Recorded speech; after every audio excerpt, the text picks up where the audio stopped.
The Lord be with you. And with your spirit. A reading from the Holy Gospel according to St. Luke. Glory to you, O Lord. In the days of Herod, king of Judea, there was a priest named Zechariah of the priestly division of Abijah. His wife was from the daughters of Aaron, and her name was Elizabeth. Both were righteous in the eyes of God, observing all the commandments and ordinances of the Lord blamelessly. But they had no child because Elizabeth was barren, and both were advanced in years. Once, when he was serving as priest in the divisions turned before God, according to the practice of the priestly service, he was chosen by Lot to enter the sanctuary of the Lord to burn incense. Then when the whole assembly of the people was praying outside at the hour of the incense offering, the angel of the Lord appeared to him, standing at the right of the altar of incense. Zechariah was troubled at what he saw, and fear came upon him. But the angel said to him, "Do not be afraid, Zechariah, because your prayer has been heard. Your wife Elizabeth will bear you a son, and you shall name him John. And you will have joy and gladness, and many will rejoice at his birth, for he will be great in the sight of the Lord. He will drink neither wine nor strong drink. He will be filled with the Holy Spirit, even from his mother's womb. And he will turn many of the children of Israel to the Lord their God. He will go before him in the spirit and power of Elijah, to turn the hearts of fathers toward children, and the disobedient to the understanding of the righteous, to prepare a people fit for the Lord." Then Zechariah said to the angel, "How shall I know this?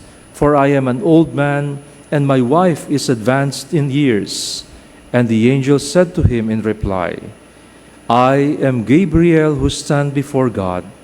I was sent to speak to you and to announce to you this good news. But now you will be speechless and unable to talk until the day these things take place, because you did not believe my words, which will be fulfilled at their proper time." Meanwhile, the people were waiting for Zechariah and were amazed that he stayed so long in the sanctuary. But when he came out, he was unable to speak to them, and they realized that he had seen a vision in the sanctuary. He was gesturing to them, but remained mute. After this time, his wife Elizabeth conceived, and she went into seclusion for 5 months, saying, "So has the Lord done for me at a time when he has seen fit to take away my disgrace before others." The Gospel of the Lord. Praise to you, Lord Jesus Christ.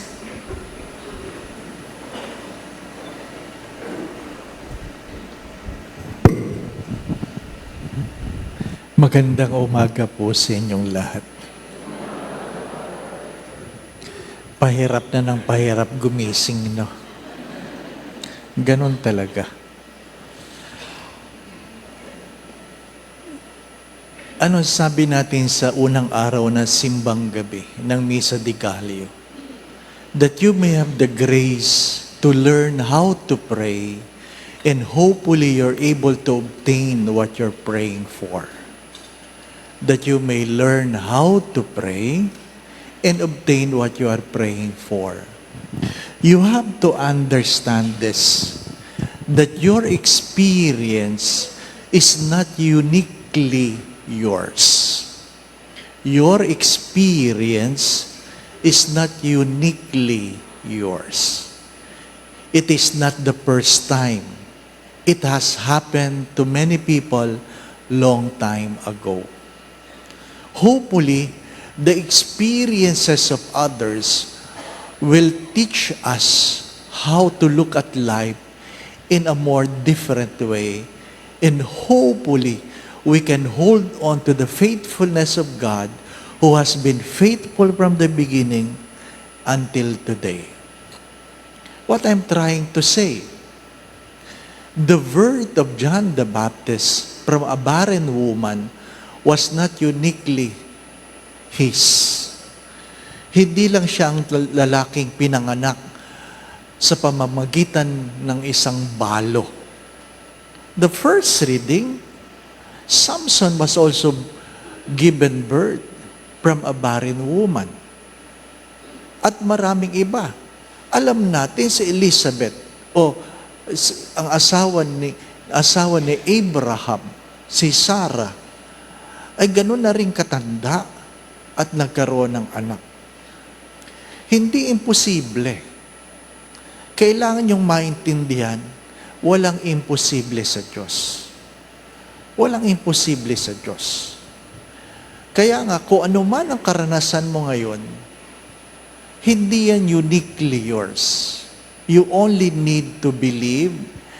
As I have said yesterday, if you want to be part of the mystery, you must open your hearts on how the Lord will work on your life, and you must embrace the risk. Kailangan mong tumaya. Mahirap yung nagdadasal tayo, pero gusto natin yung sagot ng Diyos, tayo pa ang gagawa ng paraan. Mahirap yun, hindi naman ikaw ang Diyos. Kung alam mo rin lang na ikaw ang solusyon sa iyong problema, di ikaw na lang. Huwag ka na magdasal. Hindi po ba? Pero alam mo na ang iyong problema hindi mo kayang tugunan, nagkakaroon ito ng puwang. It gives an opening for the grace to act in your life. Ano yung mga bagay na yon, mga minamahal na mga kapatid? Kung ikaw ay may sakit, hindi lang ikaw may sakit ngayon, maraming may sakit. At hindi lang ikaw, ang sabi nga, pagagalingin ng Diyos kung mananalig ka, dahil maraming nakasulat sa Biblia, may sakit na pinagaling ng Diyos. Yung iba nga, inalinhan ng demonyo. Siguro naman, ikaw walang demonyo. Wala pa, di po ba, no? Walang problema. Walang problema sa Diyos. Kailangan mo lang manalig. Kailangan mo lang matuto sa bawat karanasan. My dear friends, my brothers and sisters, if you have not experienced in a miracle in your life, perhaps this is the good time to ask the Lord. This is the good time. Anong milagro? Pero takot tayo sa milagro. Alam niyo ba yon? Takot tayo sa milagro dahil takot tayo kung ano ang hihingin ng Diyos mula sa atin. Yan ang problema natin. Marami sa atin ang umaasa na mayroong katugunan ang mga problema sa buhay, pero takot tayo baka kung anong hinging kapalit ng Diyos. Ay wala kang magagawa, di po ba? Na? Gusto lang natin marunong tayong humingi, pero takot tayong magbigay. Hindi pwede yun. Because your hands can never receive anything by keep what you are holding before. Kung may laman na ang kamay na yan, hindi na yan pwedeng lagyan. Kailangan mong buksan yan at bitawan ang mga dating laman. Hindi po ba? Kailangan mong bitawan. Tumatanda tayo. Tanggapin ninyo yan. Tumatanda tayo.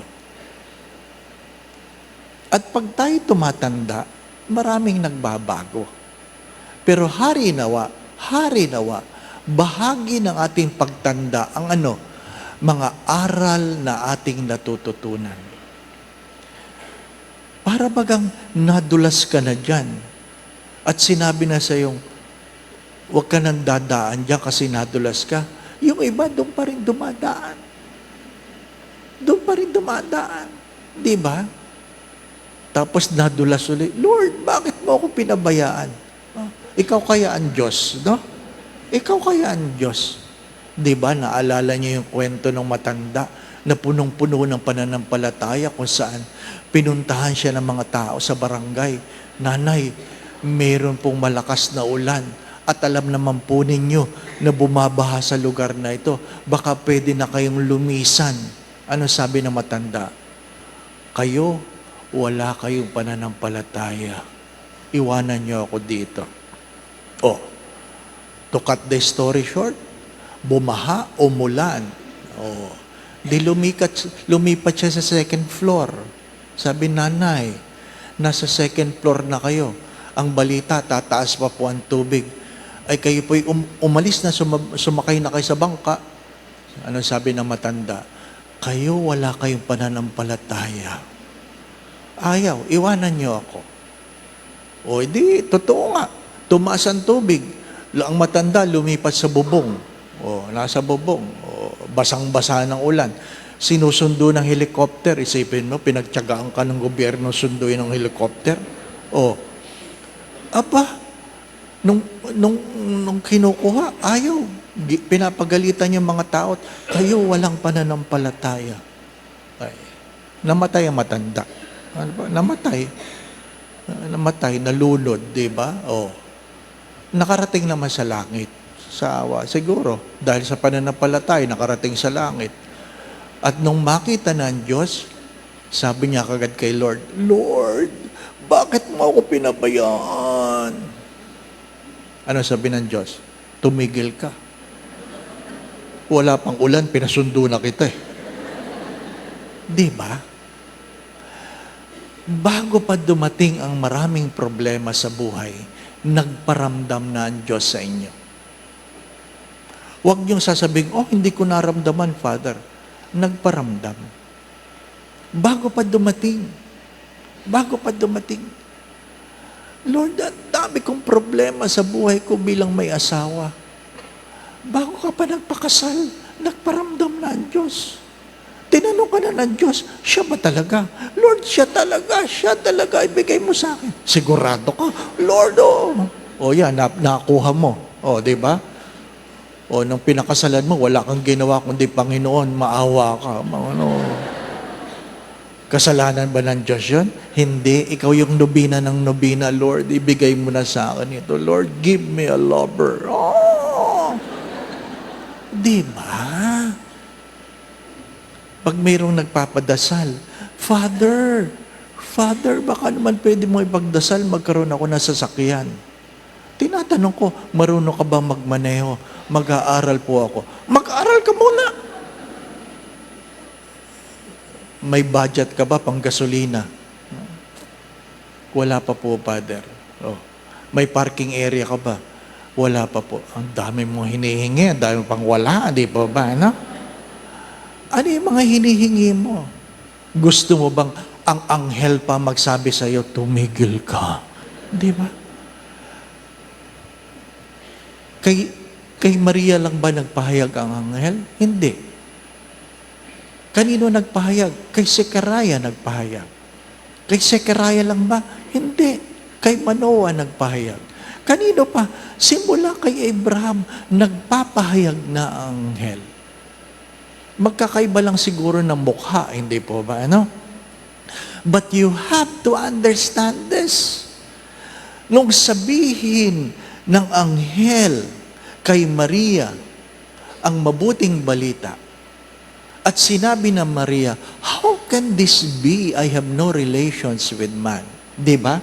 Ipinaliwanag sa kanya ng anghel. Bakit? Tanggap ng anghel ang kamusmusan ni Maria. Tanggap niya. Pero no sinabi ni Zechariah, paano ito mangyayari? Tanda na namin. Di, napipi ka. Di ba? Kasi ang tanda mo na. Hindi ka pa rin natututo. Nagsasalita ang Diyos. Ang tanong ay, kailan ka matututo? Kailan ka matututo? At marahil ang tanong niyo, ikaw, Father, ano mga pagsasalitaan ng Diyos? Marami. Hindi po ba, no? Magiging pari ba ako kung hindi nagsalita ang Diyos? Hindi ba? Ayaw ko nga magpari. Gusto kong yumaman. Kaya nga nag-mechanical engineering ako eh. Hindi po ba? Gusto kong makarating sa Saudi. Kasi mga tiyo ko, lahat nasa Saudi noon. Talagang, tapos pag uuwi galing sa Saudi, ang daming kahon na dala. Ang yaman. Ang daming laman chocolate. Wow! Tapos, pagbukas ng isang kahon, ang daming Betamax. Wow! Betamax lang kaligayahan na, hindi pa ba na? Kanya-kanya tayong kaligayahan. Oh. Ngayong mag-aasawa ka na sana, may girlfriend ka na, ikakasal ka na, saka nagsalita ang Diyos. Oh. Akin ka. Di ba? Hindi na ako nagsalita. Baka anong mangyari pa sa akin, di pa ba na? Oo, yes Lord, di ba na? Pero ano yung mga karanasan? I have shared this few times because there was a time that my father was very sick. My father was very sick. I know he will not live long. But I really prayed to God. And I was in Rome. I was in the church Scala Sancta. Scala Sancta. It was a church, it is a church with the stairs where before you reach the top, you climb it with your knees. Lalakarin mo yan ng paluhod. Ano pa? Lalakarin mo yan ng paluhod. At dahil hinihingi ko sa Diyos na dagdagan ng buhay ng aking ama, nilakad ko yun ng paluhod. True enough, my father was given another year to live. I cannot prevent my father from dying. But it is not impossible for God to extend his life. Walang imposible sa Diyos. Walang imposible. My dear friends, my brothers and sisters, you only need to believe. And you need to only accept the reality that your situation today is not uniquely yours. There were people with the same predicament as what you have today. You only need to believe. You only need to believe. Ang mahalaga doon, binigyan mo ng puwang ang Diyos para kumilos sa iyong buhay. When people come and they prayed and asked the Lord, why I am sick, Father? I asked them the question, don't ask me. You ask yourselves, why are you sick? Because everything that happens to us must have a reason. Keep that in mind. What is happening to you must have a reason. Not for the sake of being sick. Perhaps God is inviting you to believe in Him. Nag-aanyaya ang Diyos. God will not prevent you from being sick. But sometimes allowing you to be sick is an opportunity for God to heal you. God cannot prevent you from being hungry. But it is an opportunity for God to feed you. God cannot prevent you from having problem. But it is an opportunity for God to help you and find solutions. Walang imposible. Walang imposible. Ang mahalaga ay merong pananalig. Again, from the very beginning of our Misa de Gallo, the grace to be able to learn how to pray and to obtain what we are praying for is perhaps what God is simply waiting to happen in your life. Mga minamahal na mga kapatid, that's why if I invite you to imagine the unimaginable, learn to imagine the unimaginable for God to do the impossible. Amen. To pray is a grace. To obtain what we are praying for is another grace. But But today, you have to remember that who you are, your situation is not uniquely yours. Marami ng pangyayaring ganyan. It is an invitation for you, perhaps to ask the Lord that you may receive what you are asking for. Palagi ko yan sinasabi, yung matulog ka, kapangyarihan mo yon. Yung magising ka, hindi iyo. Inuulit ko, yung matulog ka, kapangyarihan mo. Pero yung magising ka, hindi iyo. Maraming natulog kagabi, nagplano sa araw na ito, pero hindi na sila nagising. Yan ang katotohanan. At maraming nagplano ngayong umaga kung anong gagawin nila mamayang gabi, pero hindi na sila aabot. Hari nawa, hindi kayo yun. No. Kaya nga, inuulit ko, ang bawat pagtulog ay sa iyo. Pero ang bawat paggising ay isang pagkakataon na magkaroon ng kaganapan ang iyong mga panalangin. To wake up in the morning is an opportunity for your prayers to be fulfilled. You only need to believe. The Lord be with you. And with your spirit. And may Almighty God bless you and your family, the Father, the Son, and the Holy Spirit. Amen. We now go in peace to love and serve the Lord. Thanks be to God. 5 araw na lang.